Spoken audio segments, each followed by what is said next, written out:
America में राष्ट्रपति चुनाव 2020 की मतगणना जोरों पर है। ऐसे में रिपब्लिकन पार्टी के उम्मीदवार डोनाल्ड ट्रंप और डेमोक्रेटिक पार्टी के उम्मीदवार जो बाइडेन के बीच में कांटे की टक्कर देखने को मिल रही है। हालांकि अभी तक मतगणना को लेकर मतगणना अभी भी जारी है और 270 का जो जादुई आंकड़ा है, उस आंकड़े से अभी दोनों ही पार्टियां काफी दूर हैं। अगर व्हाइट हाउस में ट्रंप की विदाई होती है तो ऐसा नहीं है कि एकमात्र वो ही हारे हुए व्यक्ति होंगे। ट्रंप का रुख इजराइल, तुर्की, उत्तर कोरिया जैसे देशों के लिए हमेशा से सकारात्मक रहा है। ऐसे में ट्रंप के जाने से उन देशों के लिए तत्काल समस्या खड़ी हो सकती है। नए राष्ट्रपति अपनी विदेश नीति खुद तय करेंगे। ऐसे में वे ट्रंप से इतर भी कोई फैसला ले सकते हैं। चलिए जानते हैं कि कौन कौन से वैश्विक नेताओं पर अमेरिका में हो रहे राष्ट्रपति चुनाव का असर पड़ेगा। अमेरिका में हो रहे राष्ट्रपति चुनाव का असर सबसे ज्यादा तुर्की, सऊदी अरब, चीन और रूस पर पड़ेगा। चलिए सबसे पहले जानते हैं कि आखिर तुर्की पर राष्ट्रपति चुनाव का असर कैसे पड़ेगा और कितना असर पड़ेगा।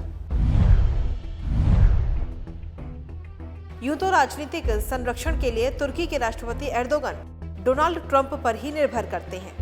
नॉर्थ अटलांटिक ट्रीटी ऑर्गेनाइजेशन यानी नाटो के सहयोगी होने के बाद भी तुर्की ने रूस से S-400 मिसाइल डिफेंस सिस्टम खरीदा है। ऐसे में यूएस कांग्रेस ने तुर्की पर प्रतिबंध लगाए जाने की वकालत भी की थी, लेकिन ट्रंप ने इसे लागू करने से मना कर दिया था। अपने व्यक्तिगत संबंधों से ही उन्होंने ट्रंप को सीरिया के कुर्द क्षेत्रों से अमेरिकी सैनिकों को वापस लेने के लिए मनाया था, ताकि तुर्की उन क्षेत्रों पर भी अपना नियंत्रण कर सके। ट्रंप ने सीरिया में इस्लामिक स्टेट के खिलाफ लड़ाई में पेंटागन या अमेरिकी सहयोगियों से सलाह किए बिना ही ये निर्णय लिया था, जबकि इसमें ब्रिटेन, फ्रांस और कुर्द के लड़ाके भी शामिल थे। इन तमाम चीजों को देखते हुए ट्रंप का हारना तुर्की के लिए वाकई नुकसानदायक साबित हो सकता है। तुर्की के बाद अब बात करते हैं सऊदी अरब की कि आखिर उस पर क्या कुछ असर पड़ने वाला है। ट्रंप ने साल 2017 में अपनी पहली विदेश यात्रा के लिए सबसे पहले सऊदी अरब को ही चुना था। डोनाल्ड ट्रंप के नेतृत्व में वाशिंगटन और रियाद के रिश्तों में भी अच्छी खासी मजबूती देखने को मिली, खासकर जब ट्रंप ने ईरान पर प्रतिबंध का ऐलान किया, जिससे कि सीधा फायदा इसका सऊदी अरब को हुआ।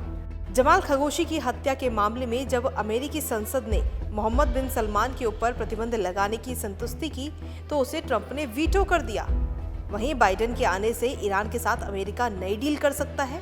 बाइडेन मानवाधिकार के मुद्दे पर भी मुखर रहे हैं। ऐसे में अगर बाइडेन अमेरिका के राष्ट्रपति के रूप में चुनकर आते हैं तो मोहम्मद बिन सलमान की मुश्किलें काफी ज्यादा बढ़ सकती हैं। सऊदी अरब के बाद में अब बात करते हैं चीन की कि आखिर चीन पर इन चुनावों का क्या कुछ असर पड़ेगा। अमेरिकी राष्ट्रपति ट्रंप आजकल चीन पर काफी ज्यादा गुस्सा है और आक्रामक रुख अपना रखा है। साथ ही उन्होंने चीनी वस्तुओं पर टैरिफ भी बढ़ा दिया है। ट्रंप चीन के सभी दुश्मन देशों को हथियार और खुफिया सूचना भी उपलब्ध करवा रहे हैं। फिर भी चीनी अधिकारियों ने कहा कि संतुलन के कारण उनका नेतृत्व ट्रंप को ही राष्ट्रपति के रूप में देखना चाहता है। अमेरिका फर्स्ट नीतियों का पालन करने के चक्कर में ट्रंप ने अपने देश को कई महत्वपूर्ण संस्थाओं से अलग कर लिया है, जिससे बनी खाली जगह को चीन ने ही भरा है, चाहे वो व्यापार हो या जलवायु परिवर्तन या फिर विश्व स्वास्थ्य संगठन। जहां जहां अमेरिका कमजोर पड़ा वहां वहां चीन मजबूत हुआ है। बाइडेन के बारे में कहा जाता है कि वो चीन पर दबाव बनाने के लिए अधिक समन्वित अंतर्राष्ट्रीय मोर्चा बनाने की कोशिश करेंगे। ऐसे में बाइडेन के आने से कहीं ना कहीं चीन को भी काफी नुकसान झेलना पड़ सकता है। चीन के बाद अब बात करेंगे रूस की कि आखिर अमेरिकी चुनाव को लेकर रूस पर क्या कुछ असर पड़ेगा। 2016 के चुनाव में रूस की कथित मध्यस्थता के मामले में लंबी जांच हुई, लेकिन ट्रंप के अड़ियल रुख के कारण उसका कोई हल नहीं निकला। ट्रंप ने मूलतः रूस के खिलाफ बने नाटो का कमजोर किया है। उन्होंने जर्मनी से अपनी सेना को भी वापस बुला लिया, जबकि अमेरिका ने जर्मनी समेत कई देशों से सुरक्षा का वादा किया हुआ है। कहा जा रहा है कि अगर बाइडेन राष्ट्रपति बने तो वो रूस के खिलाफ कई कठोर और सधे हुए कदम उठाएंगे। यानी ट्रंप का हारना रूस के लिए भी नुकसानदायक ही साबित होगा।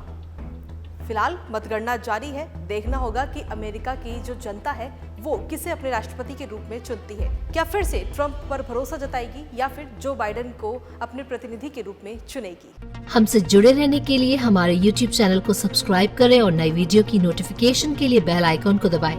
अगर आप ये वीडियो Facebook पर देख रहे हैं तो लाइक जरूर करें और ज्यादा से ज्यादा शेयर करें। धन्यवाद।